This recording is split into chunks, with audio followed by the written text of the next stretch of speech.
այս խոսույթը, որ խաղաղությունը արժանապատիվ չէ, ինքը այս պատերազմի խոսույթ է, այսօր տեսեք ինչ է տեղի ունենում,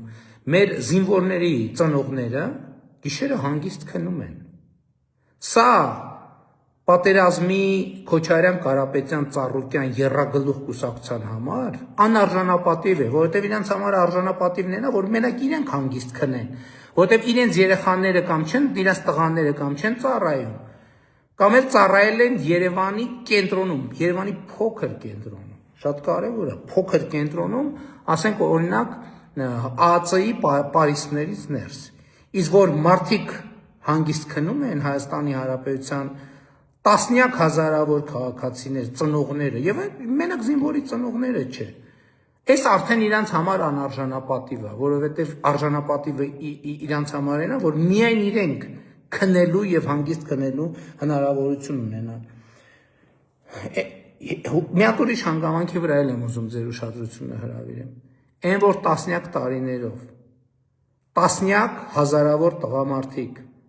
իրանց անարժանապատիվ էին զգում են փաստի բերումով, որ իրանց աչքի դեմը շատերը իրանց տղաներին ապօրինի ձևով բանակից ազատում էին, իսկ իրենք դա չէին կարողանում անել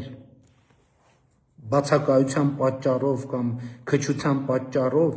եւ իրենց կանանց եւ ընտանիքի անդամների աչքերին չէին կարողանում նայել, ասենք դա անարժանապատիվ չէր նրանց համար։ Արժանապատիվ էր, որովհետև փող էին գրփում, բա ինչի պետք է անարժանապատիվ լիներ, բա ինչով են այդ տասնյակ եւ հարյուրավոր միլիոնները կուտակել։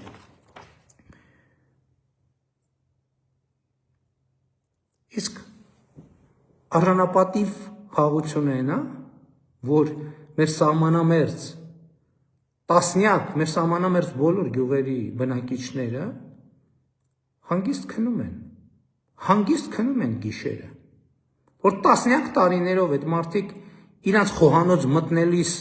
չեն իմացել այդ խոհանոցից դուրս կգան, թե դուրս չեն գա, այդ փաստորեն անարժանապատիվ չէր, որ մարդիկ տասնյակ մեր սահմանամերձ գյուղերի բնակիչները, որ իրենց խոհանոցից ննջարան պետքա սաղավարտով գնային գային, դա փաստորեն անարժանապատիվ չէր։ Դա արժանապատիվ էր, իսկ որ մարդիկ այսօր իրաց տանը հանգիստ քնում են առանց մտավախության, դա փաստորեն եռագլուխ պատերազմի կուսակցության համար անարժանապատիվ է։ Իսկ ընդհանրապես ես խոսել եմ, ես հիմա գիտեք ինչ շատ ուրախ եմ, որ այս թեմաների մասին շատ բաց եմ խոսում։ Մենք էդ էլ հեշտ չի, այդ ճանապարհը, որովհետև մենք պետք է այդ ճանապարհը անցնեինք։ Անարժանապատիվը իրականում գիտեք որն է, որ մենք ուրիշի հույսով եւ ուրիշի դրդմամբ եւ ուրիշի կազմակերպմամբ մտել ենք կոնֆլիկտի մեջ եւ թույլ ենք տվել, որ մեզ օգտագործեն ուրիշների դեմ։ Եվ դրա արդյունքում մենք օգտագործվել ենք ինքներս մեր դեմ, մեր պետության, մեր անկախության, մեր ինքնիշխանության դեմ։ Այդ դա է անարժանապատիվը։ Իսկ այն, որ բանի իրանք այդ եռագլուխը արժանապատիվ վասալի կարգավիճակում են իրենց ամբողջ կյանքը եղել, հիմա իրանք ուզում են Հայաստանի Հանրապետություններ, որը ի վերջո հաղթահարել է անարժանապատիվ վասալի կարգավիճակը, երբ որ պետությունը արժանապատիվ դիրքում է, իհարկե վասալը արդեն արժանապատիվ վասալը հայտնվում է անարժանապատիվ վիճակում եւ սրա հետ է կապված նրանց դիսկոմֆորտը։ Եվ ուզում եմ եթերս ավարտել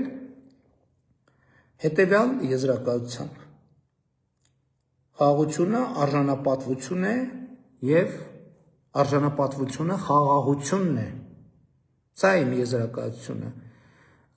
Սիրելի ժողովուրդ, նաեւ մի տեխնիկական դետալ շատ հարմար է ձեզ հետ հաղորդակցվել սենց հեռախոսի ուղիղ եթերով, բայց հիմա Facebook-ը նաև չի խրախուսում ուղիղ եթերները, դրա համար հայելային պատկերները ուղղել չի լինում։ Հիմա այս եթերի բանից արձագանքներից էլ կհասկանամ, եթե շատ չեք նեղվում, ես նեղվում եմ, երևի հիմա ես հակառակն եմ երևում կամ դեմքս եւ չգիտեմ քարտեզը ոնց է երևում, բայց եթե պարզվի, որ դուք այս անմիջական շփման տարբերակին դեմ չեք, վատ չեք վերաբերվում, դեք շատ հարմար է, սենց հաղորդակցվել է, որովհետև հակառակ սա ուղիղ է։ Սա ես նստում եմ, միացնում եմ եւ ձեզ հետ խոսում եմ, մյուս տարբերակներ այլ գործընկերներ պետքա հրավիրեն, չգիտեմ, կաբելներ պետքա քաշեն, երրորդ կողմի հետ խոսան եւ այլն եւ այլն եւ այլն։ Այս տարբերակը շատ նախընտրելի է,